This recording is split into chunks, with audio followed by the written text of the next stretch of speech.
Is resilience something you can learn, or is it something that you are born with? Now, I can absolutely categorically tell you it is something that you can learn. Now, I know this for a fact because it's something I've had to teach myself over many, many years on my entrepreneurial journey, and I've also helped to teach other people and organisations how they can become more resilient.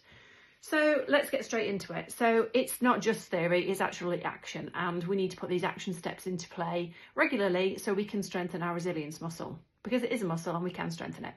So do you know what? I learned something really quite fascinating when I was training to swim the English Channel in a relay team, and that was that it wasn't to ease myself into cold water gradually, it was to develop a system and stick to it. Now, this is the same thing that we want to do in business to develop this resilience muscle. So I've got 3 tips here that I'm going to share with you about things that you can implement straight away, which are going to help you and your organisation strengthen that resilience muscle.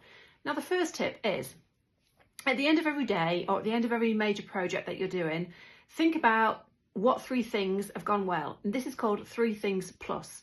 Now, the trick here is to list the 3 things that have gone well, but then the crucial bit is to look at the plus bit at the end. Now, the plus bit is the thing that went wrong.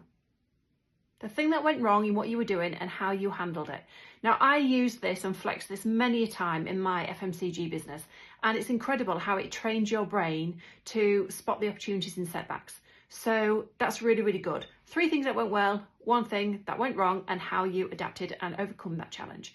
Secondly, second tip is practice small intentional discomforts. So the more we can push ourselves out of our comfort zone, and the more we can do things that push us just that little bit to be uncomfortable. So that could be pitching to a client that you've been avoiding. It could be speaking up in a meeting that you wouldn't or not ordinarily share your voice with.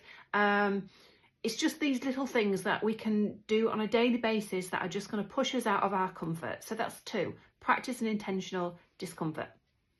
And 3 is my technique that I like to call what's next. So when something's really gone wrong, it's like, oh my gosh, this has now gone wrong. Train your brain to think, what next? So give yourself 30 seconds or however long you need to just digest whatever's gone wrong, and then think, right, okay, what next?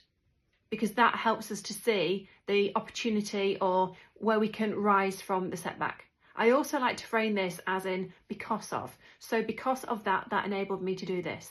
So we flip our brain around and think about the because of and the what next. That's a really, really great way to train our brain and to think about how we can just flex this resilience muscle.